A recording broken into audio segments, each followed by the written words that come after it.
فبأي آلاء ربكما تكذبان؟ ویسے تو ہماری زندگیوں میں سے 1 سال کم ہو گیا اور ہم قبر کے 1 سال اور قریب ہو گئے، دنیا سے 1 سال اور دور ہو گئے، موت کے 1 سال قریب ہو گئے، زندگی سے 1 سال دور ہو گئے۔ اللہ کا شکر ہے ہمارے ہی ساتھ کے پلے پڑے قبروں میں چلے گئے، ہماری سانسیں باقی ہیں، اور وقت ایک بہت بڑا قیمتی سرمایہ ہے۔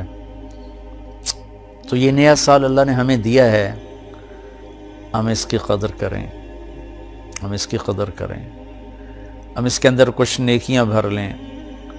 اللہ تعالیٰ نے وقت کو بہت قیمتی بنا کر قرآن میں پیش کیا ہے، اوقات کی قسم اٹھائی ہے، والعصر، خاص طور پر عصر کے وقت کی قسم، اور یہ قرآن کی آخری صورت ہے، اس کے بعد قسم کوئی نہیں، اور قرآن بھی ختم ہو رہا ہے۔ تو ایسے ایک مناسبت سمجھ میں آئی ہے، اللہ کرے گا ٹھیک ہی ہوگی، کہ جیسے عصر کا ٹائم آتا ہے تو دن کے جانے میں ٹائم تھوڑا رہ جاتا ہے، شام اندھیرا آنے میں ٹائم تھوڑا رہ جاتا ہے، تو میرا اللہ آخر قرآن میں یہ قسم اٹھا کے ہمیں کہہ رہا ہے والعصر، عصر کے وقت کی قسم، کہ جیسے عصر کے بعد ٹائم تھوڑا ہے، اس دنیا کا ٹائم بھی باقی تھوڑا ہی رہ گیا ہے، تمہاری زندگیوں کا بھی ٹائم تھوڑا ہی رہ گیا ہے، جو کرنا ہے وہ جلدی جلدی کر لو اور غفلت سے نکل آؤ۔ اور 4 کام بتائے ہیں اللہ تعالیٰ نے والعصر کی قسم اٹھا کر۔ ایک، ایمان لے آؤ، الا الذین آمنوا، شکر ہم ایمان والے ہیں، وعملوا الصالحات، دوسرا اچھے کام کرو، نیک کام کرو، کبیرہ گناہوں سے بچو، ہو جائے توبہ کر لو، ہم کوئی مشین نہیں، اوپر نیچے ہونا انسانی فطرت ہے، ہو جائے گناہ توبہ کر لو، وتواصوا بالحق، ایک دوسرے کو حق کی بات کرو، تبلیغ کرو، جو تبلیغ کا کام، وتواصوا بالصبر، ایک دوسرے کو صبر کی دعوت دو، اس کے لیے تیار کرو۔ تو اللہ نے ٹائم کو قیمتی کر کے پیش کیا ہے، قسم اٹھائی عصر کی، والشمس وضحاها، اللہ تعالیٰ نے چڑھتے دن کی قسم اٹھائی، واللیل اذا یغشی، اللہ نے رات کی قسم اٹھائی، والصبح اذا تنفس، اللہ نے صبح کی قسم اٹھائی، والفجر، اللہ تعالیٰ نے فجر کی قسم اٹھائی، ولیال عشر، 10 راتوں کی قسم اٹھائی، حج کے پہلے 10 دن، والشفع والوتر، اللہ نے 9 تاریخ 10 تاریخ کی قسم اٹھائی، پھر جن چیزوں سے ٹائم بنتا ہے ان کی قسم اٹھائی، والشمس وضحاها والقمر اذا تلاها، اللہ تعالیٰ نے سورج کی قسم اٹھائی، چاند کی قسم اٹھائی، والنجم اذا ہوا، اللہ نے ستاروں کی قسم اٹھائی، ان کی گردش سے ٹائم بنتا ہے، پھر ٹائم کی جو شکلیں ہیں، والنہار اذا تجلی، اللہ نے دن کی قسم اٹھائی، واللیل، رات کی قسم اٹھائی۔ تو جتنے ٹائم فگر ہیں بڑے، ان سب کی اللہ نے قسم اٹھائی ہے، دن کی، رات کی، عصر کی، چڑھتے دن کی، پھر خاص راتوں کی، صبح کے وقت کی، صبح صادق کے وقت کی، فجر کے وقت کی، پھر حج کی 10 راتوں کی، پھر حج کے 9 تاریخ کی، پھر عید کے دن 10 تاریخ کی۔ یہ قسم اٹھانا چیز میں طاقت پیدا کرنے اور اہمیت پیدا کرنے اور تاکید کے لیے ہوتا ہے۔ تو میرے بھائی بہنوں، اللہ نے وقت کی قسم اٹھا کر ہمیں تاکید کی ہے کہ ٹائم بہت قیمتی چیز ہے، اسے ضائع ہونے سے بچاؤ۔ کم از کم یہ ہے، اگر ہم نیکی نہیں کر سکتے تو کوئی گناہ نہ کریں، اور ہم بشر ہیں، گناہ ہو جائے تو توبہ کریں گے تو انشاءاللہ اللہ اپنے فضل و کرم سے معاف فرما دیں گے۔ تو نئے سال کا استقبال تو ہونا چاہیے شکر کے ساتھ، لیکن مغرب کی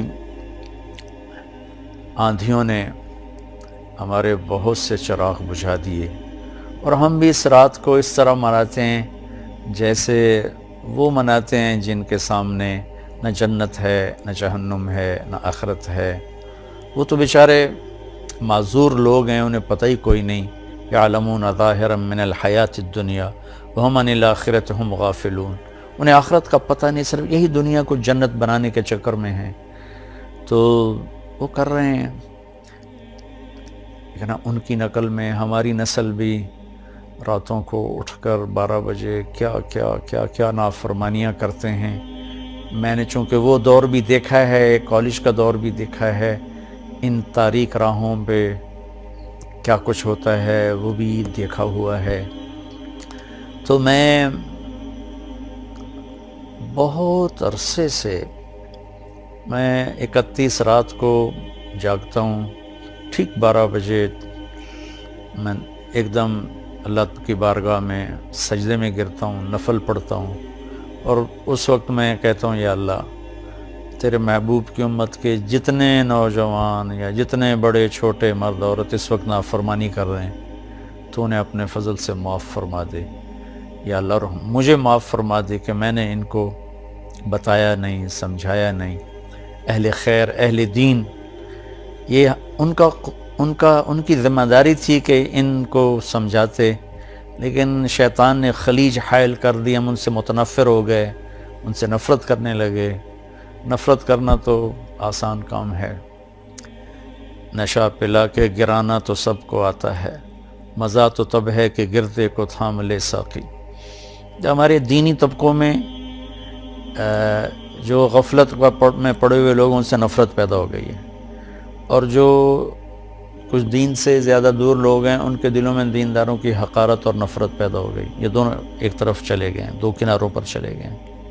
بھائی نیا سال ہے، جو لوگ میری بات سن رہے ہیں یقیناً سارے تو نہیں سنیں گے اور سارے پسند بھی نہیں کریں گے، لیکن جنہیں اچھی لگے ان کی خدمت میں گزارش کرتا ہوں کہ آئیے ہم اس نئے سال کو اسی طرح معصوم رکھیں جیسے اللہ نے معصوم ہماری گود میں اسے ڈال دیا ہے۔ ہم اس میں آپس کی نفرت سے بچیں، فرقہ واریت سے بچیں، دھوکے سے، فراڈ سے بچیں، جھوٹ سے بچیں، ظلم و ستم سے بچیں، چوری ڈاکے، زنا، شراب، جوئے سے بچیں، رشوت سے بچیں، سود سے بچیں، کھوٹ سے بچیں، ماں باپ کی نافرمانی سے بچیں، رشتہ داروں کے ساتھ لڑائی جھگڑوں سے بچیں، آپس کی لڑائیاں ختم کریں، کسی سے ناراض ہیں صلح کر لیں، کسی سے نفرت ہے اپنے دل کو دھو لیں، صاف کر لیں، کسی کا بغض ہے صاف کر دیں، کسی نے زیادتی کی ہے معاف کر دیں، ہمارا اللہ بھی ہمیں معاف کرے گا۔ کسی طرح بھی نفرت روا نہیں ہے۔ میں بڑے منت سے ہاتھ جوڑ کے ان خطیبوں سے کہتا ہوں جنہوں نے صبح سے شام تک صرف فرقہ واریت کو ہی کہ پھیلانے کو ہی دین سمجھا ہوا ہے، اور کبھی کسی کو کافر بناتے ہیں، کبھی کسی کو کافر بناتے ہیں۔ اللہ کے واسطے اور بھی دکھ ہیں زمانے میں محبت کے سوا، راحتیں اور بھی ہیں وصل کی راحت کے سوا، دین کے اتنے مضامین ہیں بیان کرنے کو، لوگوں کو مثبت بات بتائیں، لوگوں کو پازیٹیو بات بتائیں، یہ کافر وہ کافر، اس سے نفرت کرو، اس سے نفرت کرو۔ میری تو منت ہی ہے، نکار خانے میں طوطی کی کون سنتا ہے، اس بھڑکتی آگ پہ پانی ڈالنا میرے بس میں تو ہے نہیں، لیکن میں اللہ چاہے گا تو کر دے گا۔ تو لیکن جو ہماری نوجوان نسل ہے ان سے تو میں ضرور کہوں گا کہ بچوں مسلمان بن کے چلو، امت بن کے چلو۔ تم کسی سے متاثر ہو، تم کسی عقیدے پر ہو، تم کسی نہج، مسلک، مذہب پر ہو، اس پہ باقی رہو، لیکن اوروں کو جگہ دو، اللہ کے واسطے جگہ دو۔ صرف ہم ہی مسلمان ہیں، باقی سب کافر ہیں۔ ان چیزوں سے واپس آ جاؤ، اس میں تمہیں تباہی کے سوا کچھ بھی نہیں ملے گا۔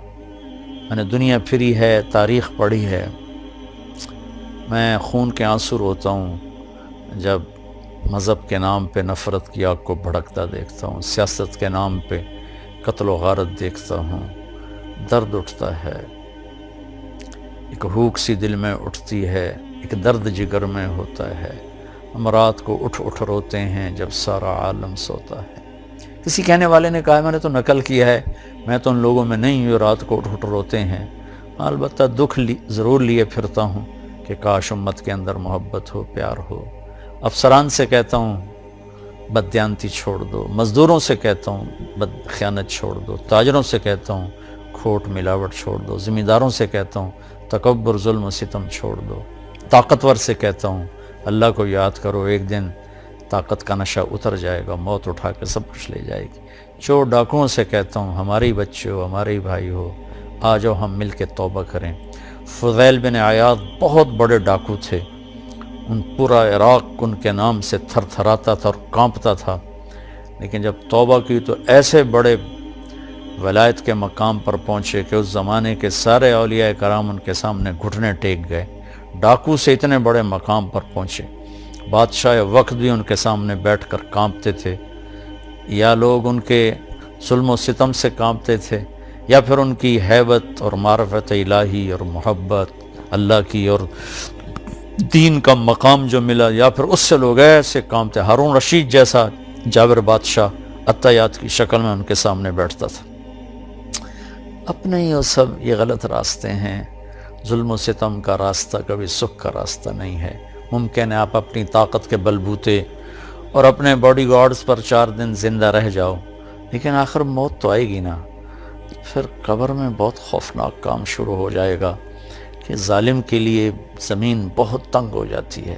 تو اب ہمارے بچے ہو، ہماری نسل ہو، میں تو تمہارے لیے بھی اتنا ہی درد رکھتا ہوں، چونکہ ہمارا ہی بچہ بگڑا ہوا ہے۔ مائیں تو ڈاکو نہیں جنتی، مائیں تو چور نہیں جنتی، مائیں تو کسی کو ظالم نہیں جنتی۔ ماحول معاشرہ ان کے ساتھ وہ چال چلتا ہے، تو کوئی کیا بن جاتا ہے، کوئی کیا بن جاتا ہے۔ حکمرانوں سے کہتا ہوں رحم دل بنو، ظلم و زیادتی سے بچو۔ تمام طبقات سے کہتا ہوں صدق و امانت، سچائی اور دیانتداری، 2 کام اپنے نبی کے ہم لے لیں، ایک سچ بولنا، ایک دیانتداری۔ ایک ہم جھوٹ نہ بولیں، ایک ہم دھوکہ نہ دیں، تمہارا سارا ملک جنت کا ٹکڑا بن جائے گا۔ بجلیوں کے بہتر ہونا بھی ہماری ضرورت ہے، اور چیزوں کا سستا ہونا بھی ہماری ضرورت ہے، لیکن اس سب سے زیادہ ضرورت ہے کہ ہمارے دیش میں سچائی ہو اور دیانتداری ہو۔ کھوٹ ملاوٹ کرنے والوں سے کہتا ہوں اللہ کے واسطے یہ ظلم و ستم نہ ڈھاؤ، اس کا بہت بڑا وبال دیکھنا پڑے گا۔ اور حکومت سے تعاون کریں، حکومت ہمارے ساتھ تعاون کرے۔ ہم حکمران ناجائز ٹیکس نہ لگائیں جس سے لوگوں کی کمر ٹوٹ جائے۔ تاجروں سے کہتا ہوں ٹیکس بچانے کے لیے چوری نہ کرو، جھوٹ نہ بولو، 2 رجسٹر نہ بناؤ، حکومت کو ٹیکس پورا دو۔ مجھے یقین ہے یہ صدقے کا ثواب لکھا جائے گا، اور میں نہیں سمجھتا ہوں کہ ٹیکس چورانا جائز ہے۔ اگر کوئی آپ کو فتویٰ دیتا ہے ٹھیک ہے، میرے سر ماتھے پر اختلاف رائے ہے، لیکن میری رائے میں ٹیکس بچانے کے لیے جھوٹ بولنا یہ اتنا ہی جھوٹ ہے جتنا کسی اور چیز کے لیے جھوٹ بولنا ہے۔ تو چند پیسوں کے لیے جھوٹ نہ بولیں، اپنے حکومت کی مدد کریں، ہم ان کو ٹیکس دیں۔ حکمرانوں سے کہتے ہیں ایسا ظالم ٹیکس نہ لگائیں کہ لوگ جھوٹ بولنے پر مجبور ہو جائیں اور ان کی کمر ٹوٹ جائے۔ تو اللہ تعالیٰ ہمارا یہ سال خیر و برکت کا بنا دے، اچھا بنا دے، ایک دوسرے سے پیار محبت کی فضا قائم کریں۔ عبادات میں نماز بالکل نہ چھوڑیں، کہ نماز کا چھوڑنا اگر کہیں بھی گنجائش ہوتی تو حسین عالی مقام کربلا کے مقام پر ان کو حق بنتا تھا کہ وہ ظہر کی نماز چھوڑ دیتے، لیکن انہوں نے زیر خنجر تلواروں کے سائے میں اپنے خون سے وضو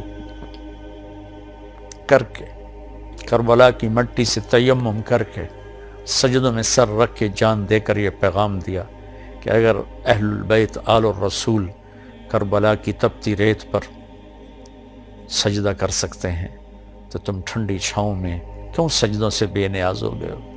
ہمارے دیہاتی کہتے ہیں اللہ آپ پہ بشکیسی، اللہ آپ پہ بشکیسی۔ یہ بہت خطرے کی بات ہے بھائیو۔ نماز نہیں چھوڑی گئی کربلا میں بھی، تو آج کیسے چھوڑی جا سکتی ہے؟ یہ میرا پیغام ہے۔ اللہ تعالیٰ مجھے آپ کو سب کو اپنے دین کی، دنیا کی، اس ملک کی حفاظت کے لیے استعمال فرمائے اور ہم سے راضی ہو جائے۔